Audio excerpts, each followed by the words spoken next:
Welcome to episode 20 of the Courageous Coach podcast, the podcast where we pull back the curtain on what it really takes to be courageous with your clients, your business, and your life. I'm your host, Melissa Haig. In this episode, I'm joined by Jean Burke, a psychotherapist and coach. Jean and I chat about the intersection of coaching and therapy, the importance of self-awareness, and the role of courage in coaching. Jean shares insights from her own research on courage in psychotherapy, emphasizing that courage is subjective and unique to each individual. Our conversation highlights the importance of real connection in coaching relationships and the everyday acts of courage that can lead to meaningful change. So, are you ready? Let's dive in. Welcome, everyone, to the Courageous Coach podcast. Thank you so much for being here.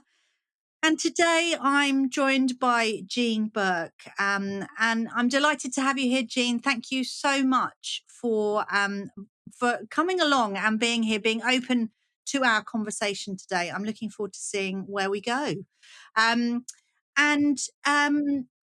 what I always start with is tell us a little bit about yourself, Jean. Okay, what an open question to get us going, Melissa. So I'm an executive coach and a psychotherapist by background. I work mainly with senior leaders. A lot of the time, senior leaders who are working in high stakes, high pressure environments. So, for example, healthcare, or where there are a lot of quick and really kind of high pressure decision making required of them on a regular basis. Often in the public sector, so healthcare, social care, that sort of thing, but not exclusively. So it could be across the corporate sector as well.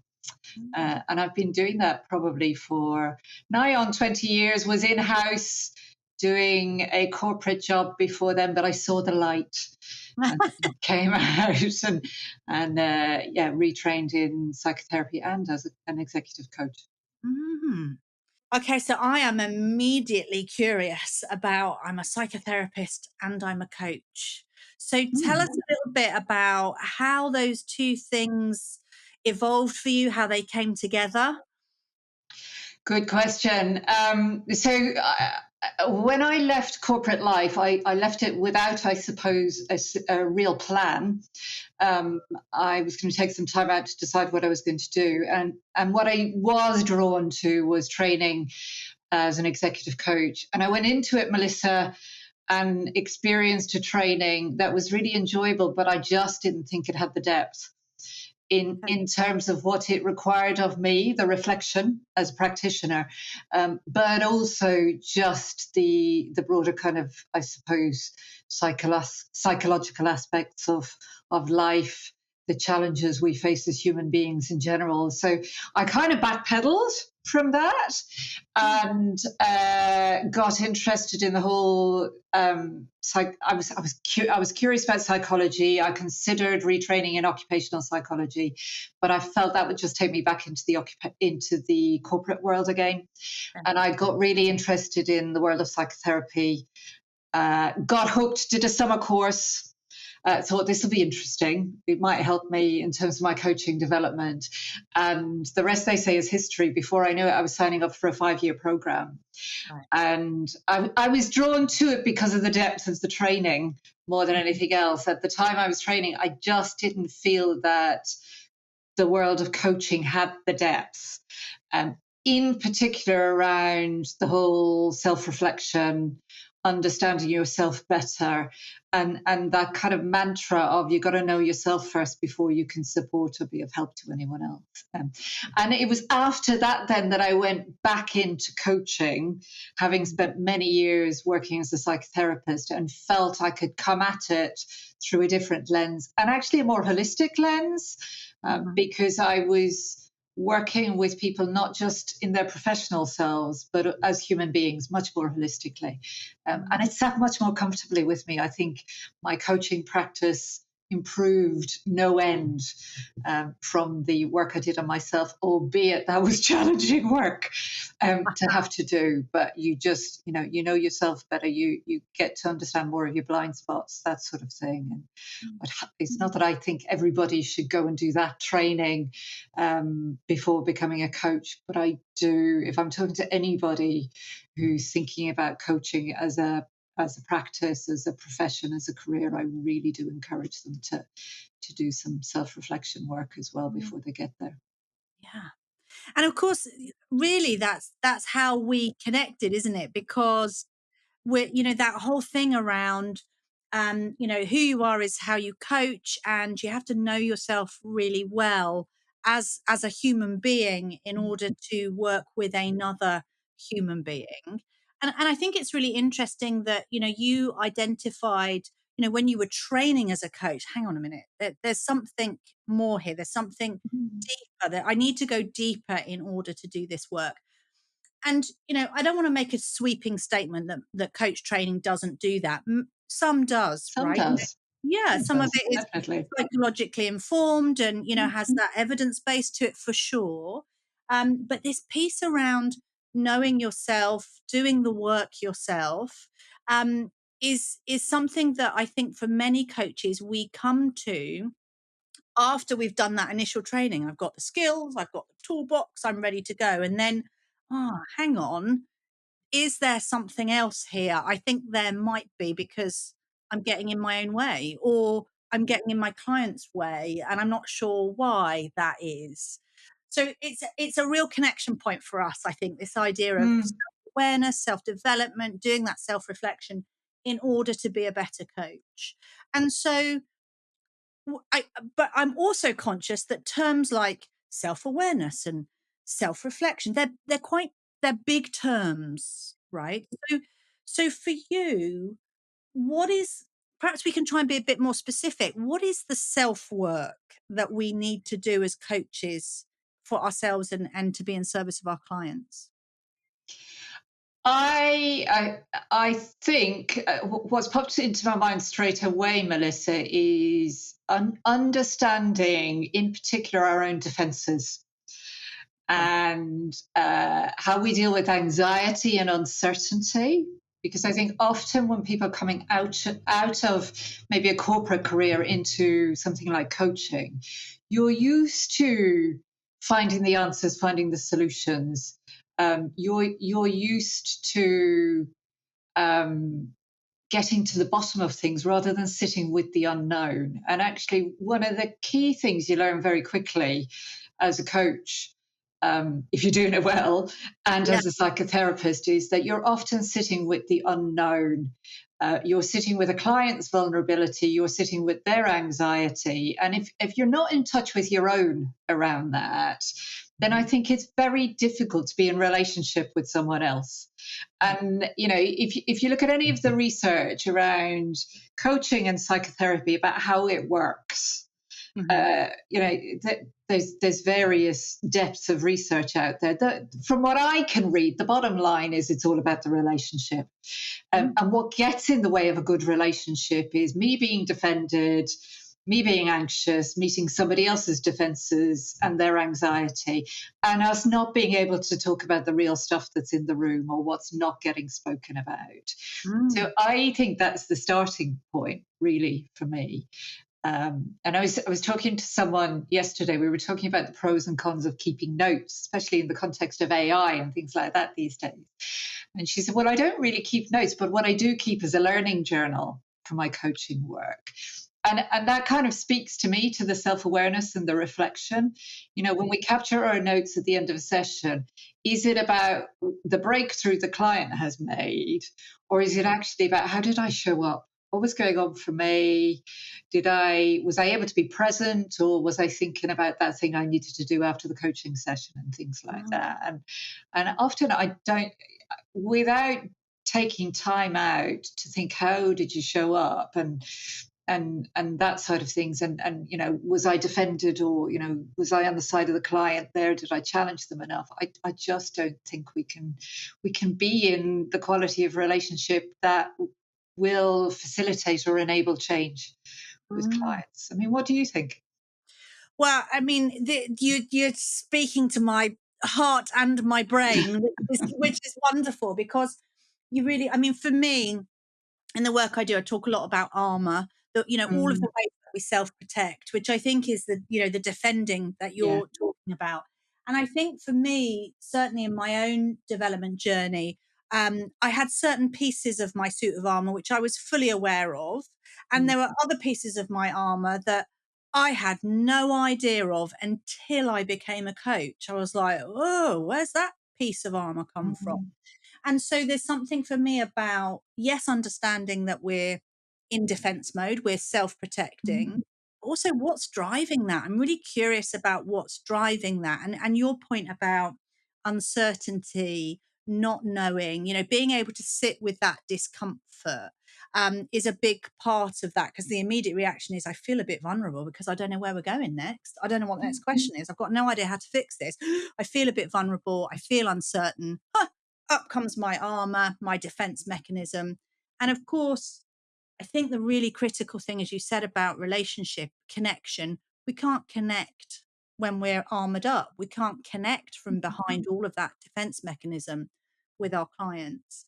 So, yeah, I think this whole idea of the ways that we defend, often the patterned ways that we armor up, sometimes without even really realizing we're doing, yeah. is so important to understand and uncover and be curious about, not beat ourselves up about, but be curious about. Mm, Um, and I think the other thing that was interesting is when you were talking about, I'm feeling anxious, or I'm feeling frustrated, or whatever the emotion is. There's a big part of this, which I think for me, certainly again in my own development and kind of doing the work with Brene Brown and people like Susan David, this idea of understanding, being able to understand and name, recognize and name the emotion that I'm feeling in the moment that I'm feeling it. Because it's not even just um, having anxiety, it's knowing that, oh, that's curious. I'm feeling a little bit anxious. What's that about? Right. So, can I name it? Can I recognize it? And can I be curious about why that's showing up for me in this moment? Right. And like you said, the journal or the reflective practice afterwards is a really great place to explore that. So, yeah, I think this idea of knowing our defense mechanisms, knowing where they came from or where they're coming from, and being able to kind of recognize and name what's going on for us and being curious about it, is such a big part of that kind of self-awareness journey that we need to go on, right, as coaches. I'd say as humans, but in the context of what we're talking about. oh, no, don't get me started. Absolutely. Absolutely. And so, I mean, I know you and I have had conversations before, and I talked about this idea of courage and how it ties in for you. And so I'm wondering about well, actually, I'm wondering two things. So I'm going to try and make it into one question, All right. which is which is this idea of, I wanted to ask, well, what does courageous coaching look like for you? And I'm wondering, Jean, with your background, what does courageous coaching look like stood next to courageous therapy, being a courageous therapist? Are they the same? Are they different? Tell me more about that. Are they the same or are they different? I think there are probably similarities. I'm not sure I'm a different. I'm wearing a particular hat when I'm coaching someone, and I'm wearing a particular hat when I'm sitting as a psychotherapist with someone. But as a human being, I think I'm showing up similarly.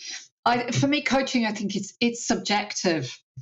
And you and I spoke before about when I was doing my psychotherapy training, my thesis was on the psychotherapist's experience of courage in their practice. Interestingly enough, in preparation for our conversation, I hadn't read my papers for ages, and I went back to them, and I was reading the research and what people said to me in the interviews I did, and really what came across was, look, it's entirely subjective, and it changes depending on the client that I'm with. Yeah. And I think that's relevant to your question about what does it look like in a coaching space versus a therapeutic space. For me, it's less about the space. It's more about who's the human being I'm in contact with, that I'm having a conversation with. So there's that aspect of it for me. However, I would also say that the commonality in it for me is that it is about me bringing my authentic self into relationship with someone else.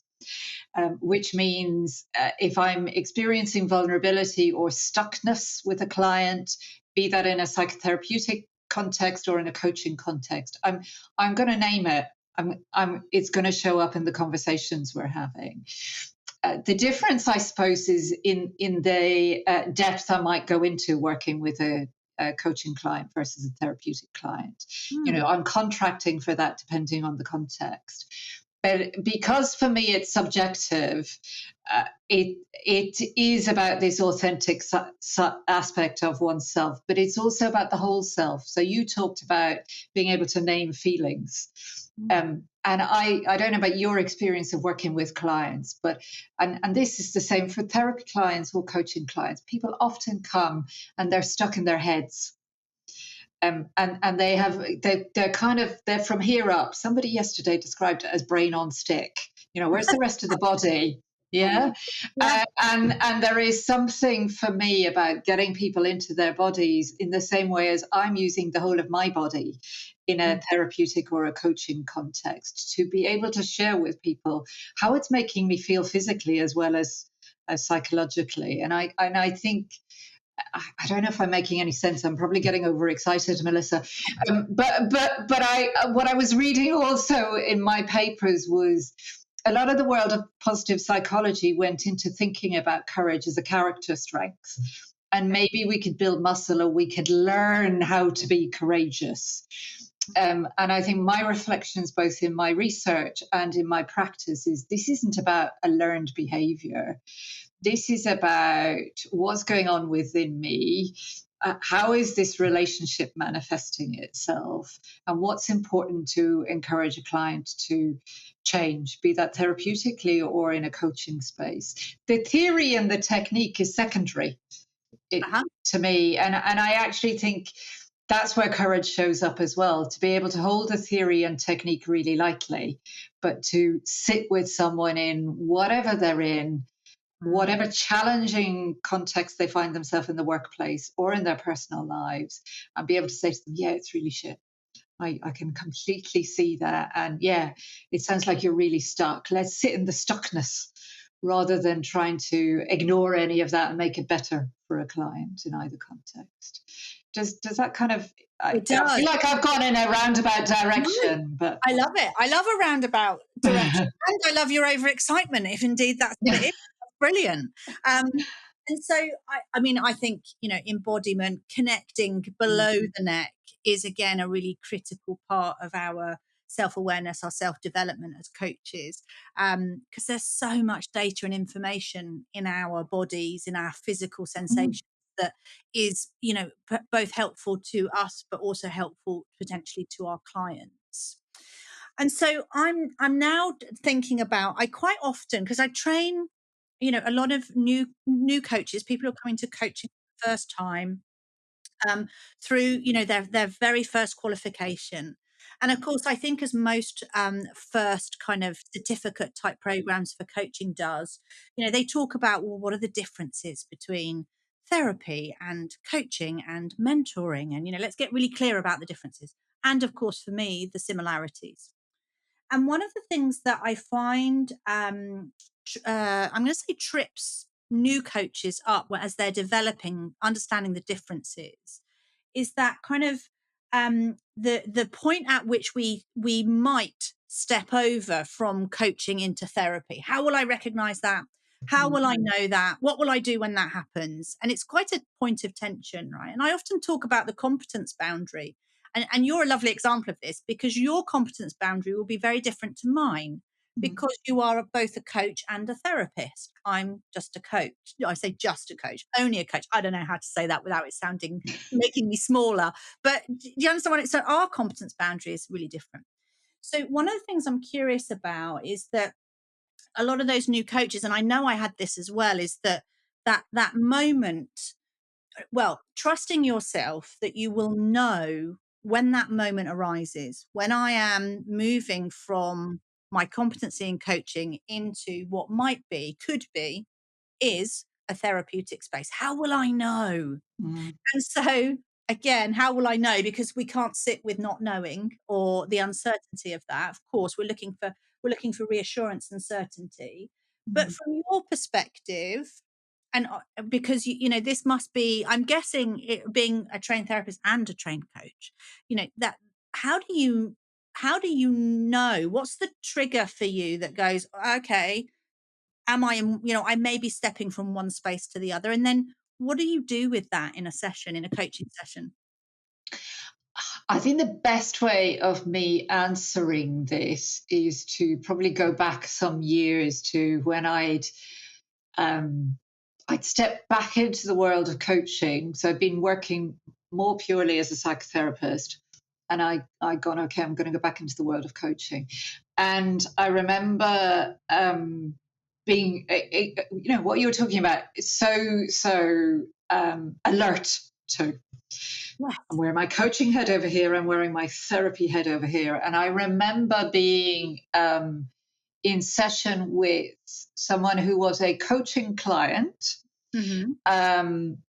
who was really struggling with her mental health because of what was going on at work. Mm-hmm. And I remember thinking, this lady could really do with a space that is not focused on the issues at work, but is more focused on just how she's feeling in general, how this is impacting her life more broadly. And actually, it seemed like there were patterns, repetitive patterns from previous things that had happened in her life. And I remember thinking, oh God, I can't work with this person as a therapist because I'm working with them as a coach. And I remember taking it to supervision, and my supervisor really getting quite, not cross, but engaged with me about this, because she said, my goodness, you are so well qualified to hold this person more broadly than just as a coach. Why on earth would you hand her over? What would that do to the relationship? Was what she said to me. She said that she invited me to think about, actually, would that have a negative effect on my coaching relationship with her? Because actually she also knew that I was a trained psychotherapist, and she had the courage to bring something into the space that she might not have been able to do if I wasn't trained as a psychotherapist.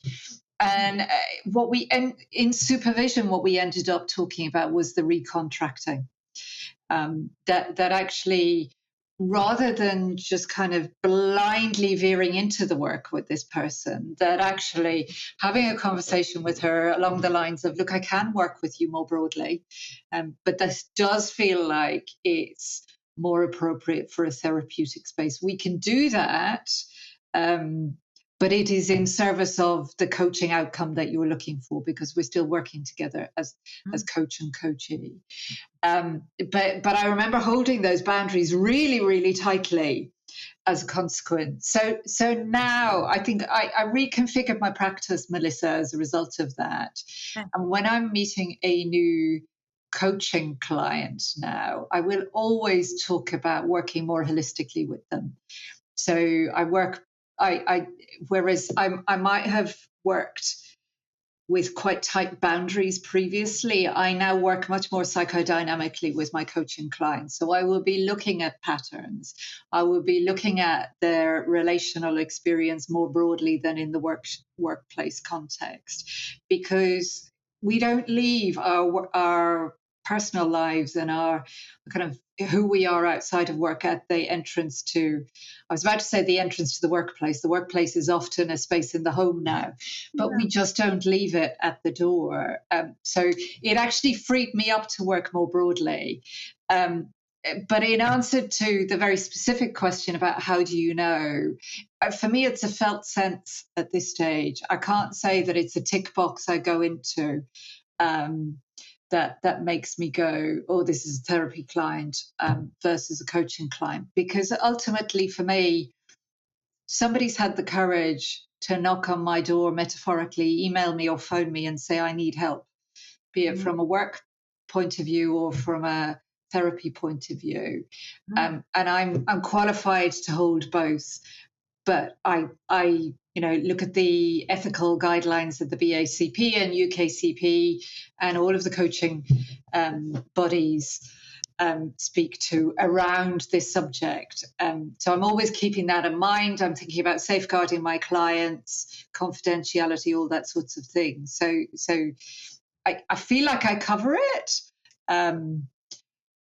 But to be able to say it's a tick box, this is where we cross the line. But I do think, as for new coaches, there's something about if I'm starting to feel out of my depth, and if the anxiety that's being provoked starting to feel unmanageable, then actually that's something to take to supervision and think, actually, should I be working with this client or not? And then it is about, back to courage, then it's about having a courageous conversation with the client about what's right or not appropriate for them. Yeah. And I mean, that for me, that is courage in the coaching space, right? Being able to name what's going on, and not to ignore it even, right? Or Yeah. pretend it's not happening. But also I think the courage to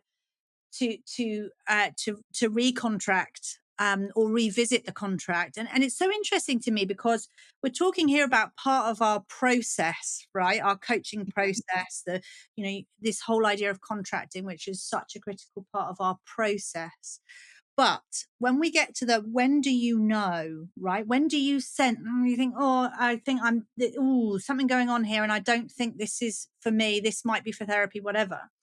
You said it's a felt sense. It's not a tick box, right? Mm. So for all of our contracting, for all of our process, all of those tools, all of those techniques that we learn and that are absolutely important, we're still connecting to a human being. And so we've got to be, and we are humans too. So we have to be able, therefore, in order for that to follow through, we have to be connected to ourselves in order to feel that in the first place, right?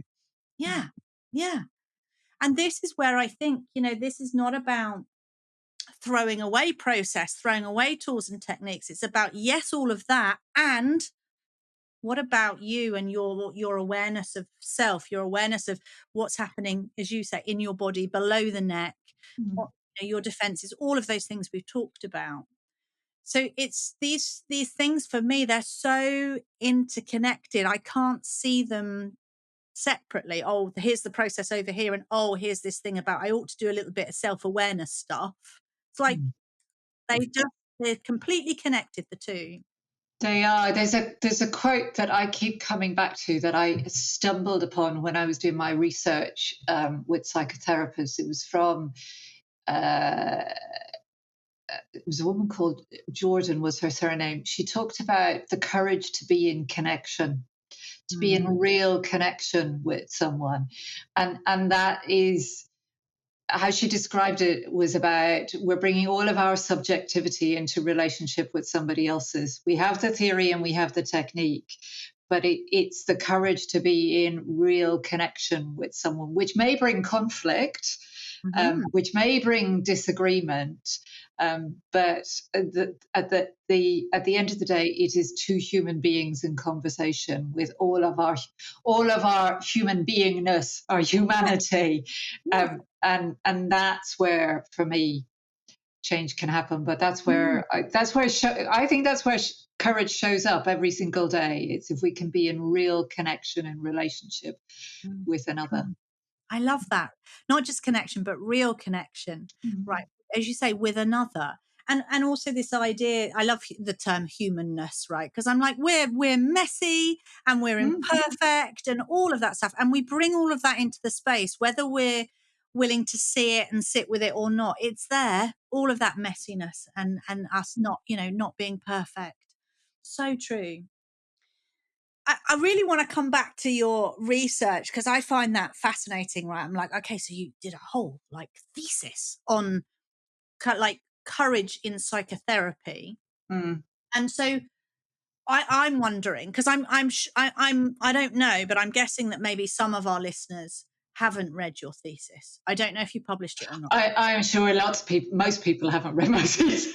Assume that most of us, including me, I'll put my hands up, haven't read your thesis, right? So I'm wondering, is there a way for you to distill what you learn about through your research around coaching in psychotherapy that you would really want to share with coaches? So what did you learn? What can you share with us? What can I share with you? I think there are, I mean, the research professionals would challenge me on this without proven research, but I think there are definitely parallels. Some of the key things that came up that I thought were really interesting rereading the data was that I spoke to the idea that courage is subjective, but and I was looking at the psychotherapist's courage, which relates to kind of the coach's courage as well. I talked to people about what they noticed about themselves over the course of their training and development as psychotherapists, and what they noticed was that the degree to which they could lean into them being courageous grew over time. So it might be like this when you're starting out as a coach or a psychotherapist, and like that Yes. when you're much more developed and experienced in your work. So I guess if I'm thinking about those coming into the coaching profession now, give yourself a break. The very fact that you're training as a coach and you want to step in and show up with clients on a regular basis, that takes huge courage. And that's the subjectivity aspect of it, but also the variability of it. So it varied by person to person. And I think that's the other aspect of it. For God's sake, don't compare yourself with someone else in terms of courageousness. You know, you having a difficult conversation with a client might be you being really courageous. You saying, I can no longer work with a client might be you being really courageous. You may be leaning into a subject that you actually feel a bit funny about yourself with the client and being prepared to talk about it. That's courageous. So for me, it was the subjectivity of it. It was that it grew and it evolved over time.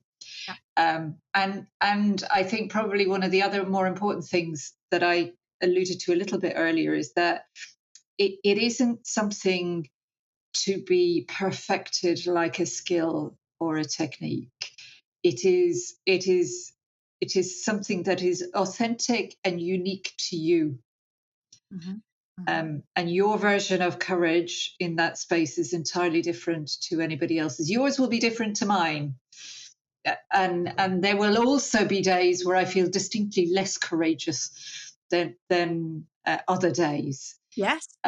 So there was that aspect of it. But what I did hear from therapists was it was a value within them that they really felt that was important about them and how they showed up in therapy with clients.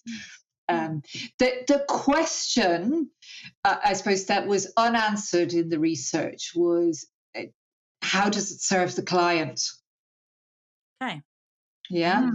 And the two not unanswered, but I suppose not proven, should we say, was the two aspects of it were that courage would appear to facilitate us being courageous in the same way as a client might be courageous, would appear to strengthen the relationship between client and coach.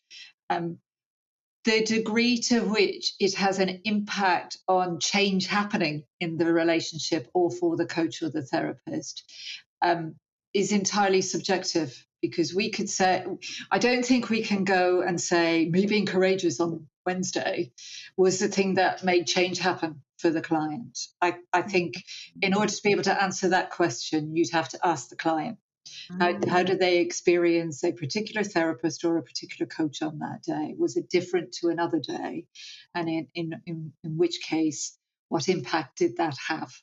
So that aspect of it, I think, is entirely subjective. We as the coachee or therapist can go, of course, but actually we don't know.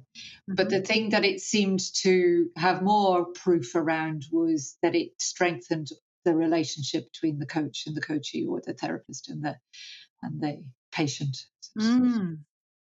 And it's so interesting to hear that for me, because I think that when I talk about courage in coaching, courageous coaching, it is about in terms of you showing up as a whole human being, and therefore allowing the space for your client to do the same. And that is absolutely about the relationship and connection. It's not a skill set that, No. do this, do A, then do B, then do C, and then you'll be courageous. It isn't like that, because it's to do with the relationship. And I really like this idea of it being that you use the word subjective, because I know from my own journey, but also from talking to lots of different coaches about, courage, is that it looks different for different people. Yeah. It never looks the same. And what might cause me huge amounts of vulnerability and courage might not be what would cause someone else the same. So, Yeah. and I think the other thing that's super important that you mentioned is that, and I say this all the time to people, when we think about courage, we tend to think of it in these kind of really bold, big, episodes or leaps that we make in our lives or our work, which, yes, there is that. But actually what's important is the moments of ordinary, everyday courage, just that little moment, right, where you just choose to be courageous. And that's what shows up in the coaching space, I think, rather than the big, bold leaps. So yeah, I really like this. It's small moments, right? Definitely. I completely agree. I was thinking about the hero's journey, because you could define courage in that way, couldn't you? There's this big challenge. I feel really scared, and I go into the forest and I take on the challenge. And yeah, that's one form of courage. But everyday courage is actually, I guess, where we were starting our conversation earlier. It's, this feels a bit vulnerable. I don't know where we're going in this space. I have no idea what question to ask the client next, but I might just say that to them, and that's courage as well. Yeah, totally. And I think that the important thing, of course, for me in continuing to develop that courage is to to notice that you've had that little conversation with yourself, if you like, and tuck it away and come back, and it forms part of your reflective practice. Okay, so what happened? I asked the question, what happened? What was the impact for my client? What was the impact for me? Did anyone, the world didn't end. So hmm, what might that mean for the future? How might I be more courageous or less courageous in the future? So there's some really important reflection off the back of that, because I think that in terms of building our courage, I think there's that element of we do a little bit. Oh, okay, that wasn't it's uncomfortable, but it wasn't too bad. Okay, let me try a little bit more. Okay, that felt a little bit too. Okay, let me come back a little bit. We're doing that all the time, aren't we? Testing, I guess, rather than I wasn't courageous on Monday. I am now on Tuesday. It's just not that kind of binary, is it? Really, either or, I guess. No, and I wonder whether you're also speaking to in that, Melissa, about just the challenge we all have on a day-to-day basis with life more broadly. There are some days we're able to be more courageous than other days, aren't there? And there are some days where just showing up is being courageous. And that's okay. And yeah, it's definitely not binary, and we shouldn't be beating ourselves up about it. And at the same time, I'd say there's something in here about how do we look after ourselves to be able to do the work? Because I think, if I think about my coaching practice at the minute, not leaving aside my therapy practice, the material people are bringing to coaching is getting more and more complex. The the change people are dealing with in organizations is phenomenal. People are arriving on a regular basis burnt out. And in order for us to be in service of that, we need to be looking after ourselves, and equally having the courage to go, I can't do it today. Yeah. I actually need to cancel that client today and see them on another day is courageous as well as showing up. 100%. We Mm. talk a lot about the idea that if we're going to be courageous, if we choose to be more courageous, in our work or our lives, Mm. self-compassion is an incredibly important part of that Mm. practice, because the work we do is heavy. It's heavy, right? It's heavy both in terms of what the client brings. It's also heavy in terms of what it requires of us, the presence, the listening skills, being in that moment, showing up as your whole self. That's all heavy work. So self-care, self-compassion, so important. And most of us we have a lot of compassion for our clients and not a lot of compassion for ourselves. And I often think, what's that role modeling to my clients if I'm Mm. not taking care of myself? Mm. 100%. And it's really interesting, Jean, because I had an experience earlier on this week around this kind of self-awareness, self-compassion, self-care thing, Mm. because and I don't know yet whether this is just me. So this is the first time I've shared this because it literally only happened this week. It's really got me thinking because I suddenly I was having a conversation with a coach, a friend who's become a friend, and I was saying that, oh, do you know what? Sometimes I get tired of all this self-development and self-awareness and looking inwards and trying to understand myself. And because for every answer I find, there's another question. And I'm just a bit weary of all the questions. And I almost, and I don't know that I've settled on this yet, but I almost called it almost like the curse of the coach, because with I ask myself a lot of questions. I self-coach in it, and I almost Mhm. can't stop myself, right? There's another question all the time. And I thought, I mentioned to you at the beginning, I'm going on holiday next week. And I was like, do you know what? I'm going to have a week of just no questions. No more questions, because I can't. I'm weary of Mm. all the questions. And so I think that there's that piece as well around, you don't have to be on it all of the time. You don't have to constantly be learning more about yourself and more about your clients. Sometimes you can just go, do you know what?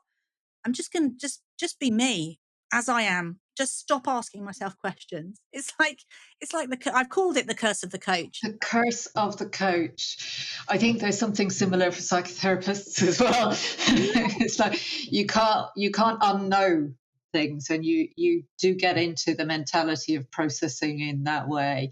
Mm, It's really interesting you say that. For me, it's something I really recognise, and what I started putting in kind of on an ad hoc basis for a while, but absolutely solidly this year is much more. I now have a solid breath work and meditation practice, mhm. to just take me into the here and now rather than into the what ifs and if I consider that and well, Yeah. what about that client? And actually, it's just a delightful 20 minutes every now and then to just go, don't, there's no thinking. There's just breathing here. There's no thinking. And actually, even that practice helps me notice the curse of the coach, to your point, is like it is always on. But I gift myself now what I call downtime or just some No. breathwork practice on a Mm. regular basis, on a daily basis. And if I don't put it in, I notice it because I do head off in a tangent. Yeah. Or I will, I'm a big fan of journaling. So I will get the stuff out of my head to create a bit of space to just be rather than be off wondering about stuff. Absolutely. Yeah. That reminds me, right, that we talk a lot about presence in coaching, being present with our clients. I'm going to have a week on holiday next week of just being present with myself, Mm. right? Just being present in the moment, like you say, just, okay, the questions, the thinking, that can wait. Let's just be present with I'll me. be interested to hear how you get on with yourself. Absolutely. And also, but I'm also going to caveat that by saying I'm also going to be kind to myself, because sometimes it creeps in Of course. seemingly without my control. So I will catch myself a break as well. Um, Jean, I always end these conversations by asking this question, and I'd love to pose it to you as well, which is, what's the one thing that you wish all coaches knew about courage? What's the one thing I wish all coaches knew about courage? I will come back, Melissa, to what I've woven through today is that it is unique to each individual. I think don't overanalyze it. I think it's entirely subjective, and equally, it can be incredibly helpful in forging strong relationships with clients. So lean into it, understand where your edges are, probably, alongside that self-compassion aspect. I'd say, lean into it, but don't give yourself a hard time. Yeah. And actually, showing up authentically will inevitably mean that there'll be an opportunity for you to be courageous, to ask the challenging questions of your clients, to stretch them, to be vulnerable with them. And that can only benefit the client relationship in my point of view. But overall, I think it's subjective. Yeah. It's subjective. I feel like it's, find what courage means for you, right? Find your own brand of courage, Yeah. and avoid the comparison of, oh, well, that's what it looks like for that coach, or, that. And of course we all do it, don't we? People will say I know this has happened to me. People will say to me, oh, wow, Melissa, that was so courageous. And I think, I didn't think it was courageous. I was terrified. It was awful. So we often see courage in others, but we don't see it in ourselves as well. So that lends itself to that idea of it being very subjective, right? Oh, Jean, thank you so much for this conversation. And I've enjoyed it. Yeah, just sharing your some of your research, but also the way that you look at it, and the way that you view this. And there's such synergy between the way you and I both think and feel about this, but it's so lovely to be able to just move it around and look at it from different perspectives. So I really appreciate you sharing and joining us today. So thank you. My pleasure. I've enjoyed it. Thanks so much for tuning in to this episode of the Courageous Coach podcast. I hope it gave you something to reflect on, something to feel, and maybe even something to act on. If you've been nodding along or feeling that tug of recognition, you're not alone. These conversations are here to remind us that courage isn't about having it all figured out. It's about showing up, doing the inner work, and being willing to be seen, even when it feels uncomfortable. If that sounds like the kind of coaching journey you want to go deeper into, I'd love to invite you to check out the Courageous Coach program. It's designed especially for qualified coaches in the early years of building their independent practice. Those who want to coach with more courage, clarity, and humanity, and grow a business that truly reflects who they are. You'll find all the details over on my website, and I've popped the link in the show notes to make it easy for you. And if we're not already connected, come and find me on LinkedIn. Whether you've got questions about the program, want to share what's resonated for you in this episode, or you just fancy a chat. If you've enjoyed this episode, make sure to follow or subscribe to the podcast so you don't miss what's coming next. And if you know another coach who might need a little courage boost, pass it on. Courage is contagious, after all. Thanks again for listening. Until next time, stay curious, stay human, and keep choosing courage.